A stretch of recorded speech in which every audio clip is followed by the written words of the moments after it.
చేస్తారు వ్యాపారాలు ఎవడికాడు. సరే, అందుకేనా అంటే వ్యాపారులు కానీ పారిశ్రామికవేత్తలు కానీ రావడానికైనా ఈ ఫార్ములా అమరావతిని రాజధానిగా ఉంచుతూ మిగిలిన ప్రాంతాలని ఎకనామిక్ కారిడార్లుగా మారుస్తాను అంటున్నారు చంద్రబాబు. అంటే అక్కడ ఎకనామిక్ పరంగా వాటిని డెవలప్ చేస్తే ఆటోమేటిక్గా అమరావతి 29 గ్రామాలు నమ్మేవాళ్ళు ఎవరండి? బేసిక్గా ఎకనామిక్ కారిడారు హైదరాబాద్లో ఉన్నప్పుడు చెప్పలేదేంటి? విశాఖ ఎకనామిక్ కారిడారు, తిరుపతి నేను చేస్తాను.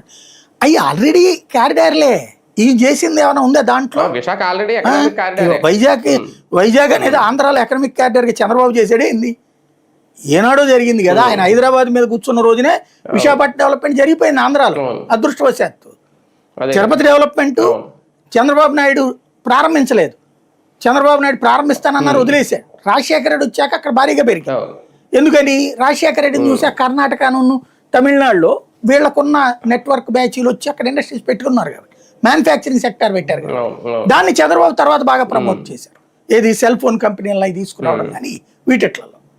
అట్లాగా ఎక్కడికక్కడ గ్రోతే. కాకపోతే వెరీ సింపుల్. నేను ఇప్పటికీ ఎప్పటికీ చెప్తున్నా, ఏ ప్రాంతానికి ఆ ప్రాంతం అభివృద్ధి రొటీన్ అబ్బా. ఎవడు కాదన్నాడు? ఇప్పుడు శ్రీకాకుళంలో ఇండస్ట్రీస్ లేవా? విజయవాడలో ఇండస్ట్రీస్ లేవా? గుంటూరులో ఇండస్ట్రీస్ లేవా? మిర్చిపొడి దగ్గర నుంచి అన్ని ఇండస్ట్రీస్ ఉన్నాయి కదా ఇక్కడ.